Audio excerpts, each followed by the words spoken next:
From the PEP Radio Newsroom, this is the daily news for May 28th, 2026. These are the stories we are covering at this hour. Ukrainian President Volodymyr Zelenskyy asks Donald Trump for more U.S. air defense help against Russian missile attacks, Kyiv says. Ukrainian President Volodymyr Zelenskyy has written to U.S. President Donald Trump and Congress asking for more American-made air defense ammunition to counter intensifying Russian ballistic missile attacks, Kyiv said Wednesday.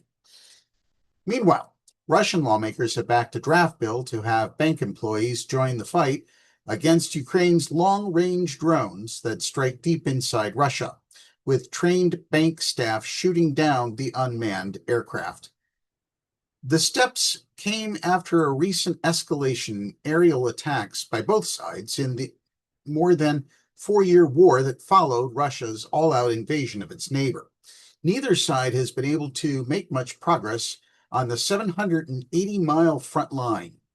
Also, on Wednesday, Anne Keast-Butler, head of the UK's intelligence agency GCHQ, asserted that Russian President Vladimir Putin is going backwards on the battlefield. New data shows that almost 500,000 Russian soldiers have now been killed since the conflict began, she added. Turning to news here in the United States, the U.S. Supreme Court has settled a long-running water dispute over the dwindling Rio Grande River. The U.S. Supreme Court has approved a settlement package designed to rein in groundwater pumping along one of North America's longest rivers and ensure enough water reliably makes it from New Mexico to Texas, ending a long-running dispute over management of the Rio Grande. In a brief order Tuesday, the court accepted the recommendation of a special master to move forward with agreements, first proposed last year by New Mexico, Texas, and Colorado. The settlement calls for reducing groundwater pumping along the dwindling river and retiring water rights from irrigated farmland in southern New Mexico. The states held up the proposal as a promise to restore order to an elaborate system of storing and sharing water between two vast irrigation districts in southern New Mexico and western Texas. We're very excited to be redirecting resources from costly and lengthy litigation to solutions on the ground. Hannah Risley White, director of the Interstate Stream Commission, said on Wednesday. Those solutions will include everything from long-term fallowing programs and more efficient irrigation infrastructure to developing new sources of water, like tapping brackish supplies or importing water and improving stormwater management so more runoff can be captured and stored. And finally in the news, Matthew Perry's assistant gets more than 3 years in prison for playing a central role in his ketamine death.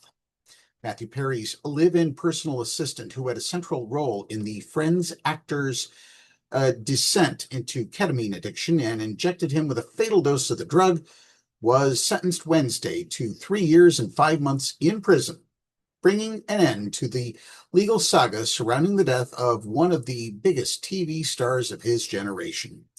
You were privy to his struggle with addiction, said Judge Sherilyn Peace Garnett, who handed down the sentence to the 60-year-old Kenneth Iwamasa in federal court in Los Angeles. Your conduct was reckless, not just on the day of his death, but in the days leading up to his death. Iwamasa was the last person sentenced to of the 5 who pleaded guilty in the investigation and prosecution that followed Perry's death at age 54 back on October 28, 2023. The group included corrupt doctors and a major street dealer, ketamine queen Jasveen Sangha, whose 15-year sentence was the only one longer than Iwamasa's. The assistant was constantly at Perry's side in his final days, acting as the actor's enabler, drug messenger, and de facto doctor. He was the last person to see Perry alive, and he was the one who found him dead in his jacuzzi.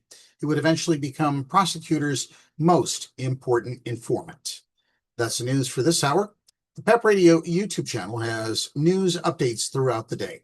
We also share LGBTQ+ news on our Facebook and Instagram pages. PEP Radio is available on the Live 365 app, Roku, Alexa, or wherever you find streaming radio. Up next, we have the Meadville area weather forecast here on PEP Radio.